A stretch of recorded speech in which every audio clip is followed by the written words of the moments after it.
Alright guys, so it's time for another Into the Infinityverse, where I take a behind-the-scenes look at stuff of certain elements of the fanfiction universe that my friend Jason Voorhees worked together on. Yep, totally saved that sentence. Didn't totally flub a line. I'm not doing this again. I am no way doing this again. Anyway, so, let's talk about a interesting aspect, which I've kind of touched on a little before, but I thought I'd go a little more in-depth with it, and that is the Alien and Predator side of things. I'm also going to talk about, like, the engineers, too. So, let's get started. Let's talk about the Xenomorphs first. So, the Xenomorphs in the Infinityverse, they're out there. They are out in the galaxy. They're very feared by all the alien races. Like, all the other, like, high civilization races, they're all like, we don't fuck with the Xenomorphs, okay? We know what they're capable of. And if there was an infestation on our worlds, we're dead. You know, that's it. That's it. We're just fucking dead. So, Xenomorphs are really regarded as something to fear. But, however, there is one person who I am not going to name, who Jason and I call the Sauron of the galaxy, who is essentially putting together something for later on down the line for a big cosmic event in the Infinityverse, Annihilation. And he's working with Lord Dreg, and they are actually breeding Xenomorphs for his army, for this person's army. So Dreg, along with well, I can't really say, but there's also someone else working with Dreg who is also like the other subordinate for this big villain. But yeah, so they're breeding Xenomorphs for this army. And will Xenomorphs ever make it to Earth? Well, no. Well, I can neither confirm nor deny that we will have a Xenomorph presence on Earth at any point. I can neither confirm nor deny that. So that's all I can really say about the Xenomorphs right now. Will you see, like, special Xenomorphs? Like a gem Xenomorph? Doubtful. Jason and I really kind of prefer Xenomorphs just being Xenomorphs. Because, really, if it ain't broke, don't fix it, kind of feel. Unless we feel like, you know, if it's a really cool design and it helps the story. We don't want to do, like, oh, what if we had a gem Xenomorph? Or a Xenomorph that came from a Salamandrian? What would that look like? It's like, who cares? But Jason and I haven't really given much thought on other alien races being chest-busted from, but at the same time, it's like, do we want that unless it's important to the story? Yeah. Anyway, so let's talk about the Predators. And the Predators are where, like, a lot of major stuff we had in mind come from. So the Predators, if you're wondering what's canon in terms of movies, basically Predators 1 and 2 and Predators are canon. The Predator, however, is... Okay, so the Predator is not really canon, but we do have the Assassin Predator. We do have Assassin Predators, but it's a little different. You see, in the Infinityverse, Jason actually came up with this, and I was like, oh yeah, this is cool, is that Predator body modification like the Assassin Predator had is considered dishonorable. Like, if you couldn't fight your opponent on like a fair level and you genetically altered yourself, that's considered a mark of dishonor. You are officially a bad blood in the eyes of the Predator, you know, in the eyes of the Yautja culture in the Infinityverse. That's like, yeah, you modded yourself. You basically said, I can't beat this person, so I have to cheat. That's basically what you're saying to your culture. So an Assassin Predator is considered a bad blood. Now, there are bad bloods, like the Dishonored Predators or Psychotic Predators, but yeah, the Assassin levels, like the ones you saw in The Predator, are considered bad bloods. They are considered, you know, dishonored after that. Now, the Predators have visited Earth before, and in fact, we actually did a story where Lucy from Elfenlied fought an Assassin Predator, and we are going to have later on down the road, a Predator-centric event. That's all I'm going to say, is that the Predators are going to have an event of their own in the story.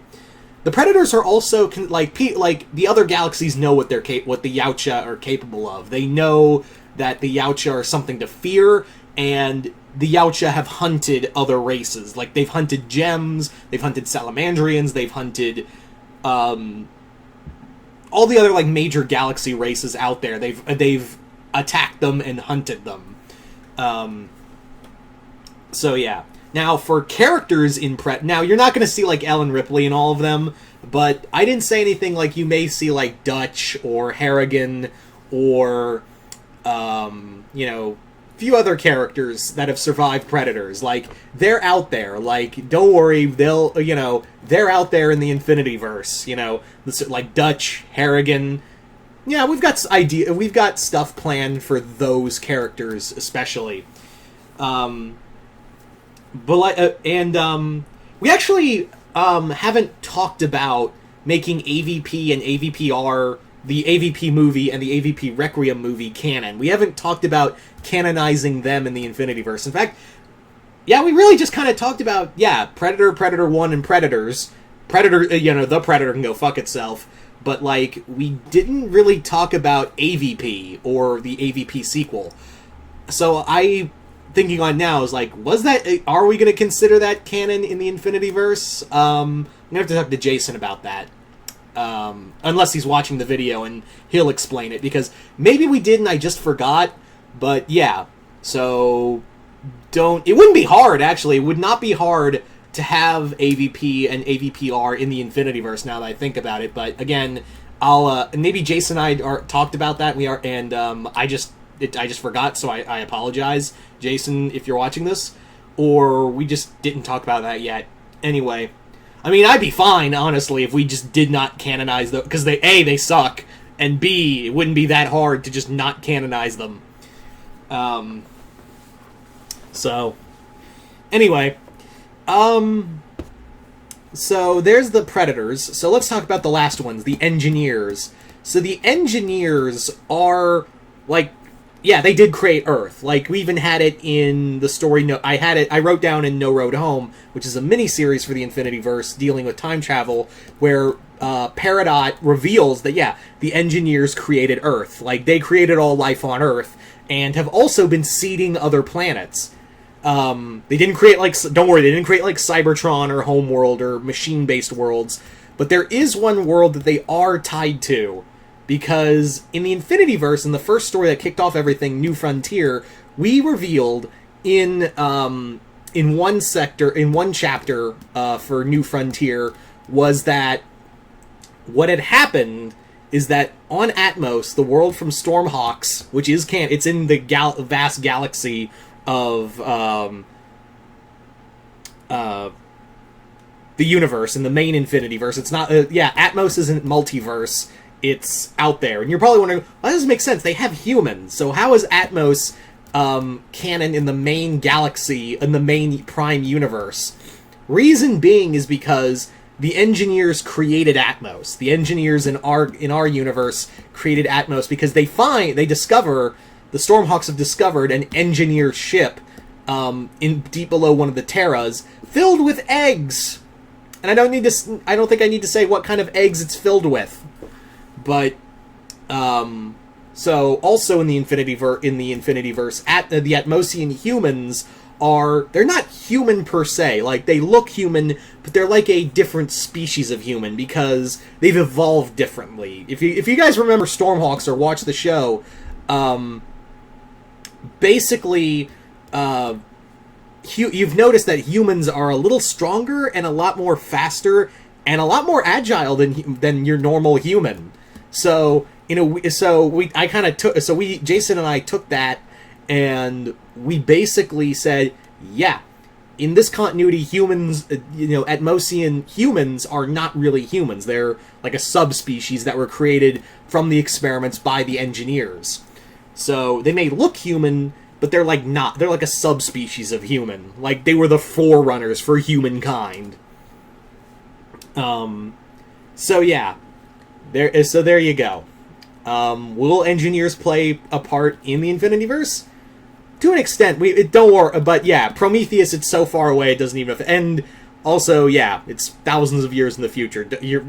Whatever happened in Alien Covenant and Prometheus and subsequently the Alien movies doesn't really matter because it doesn't really affect anyone. It doesn't really affect the timeline we're working with, so yeah. But anyway, so there you go, guys. That's pretty much all the stuff for Alien and Predator, and Prometheus to an extent. So you guys tell me in the comments below, what do you guys think of all of this? Do you guys like it, hate it? Just comment below, let me know. And once again, I'm Mr. Multiverse. I'll see you next time in the Multiverse.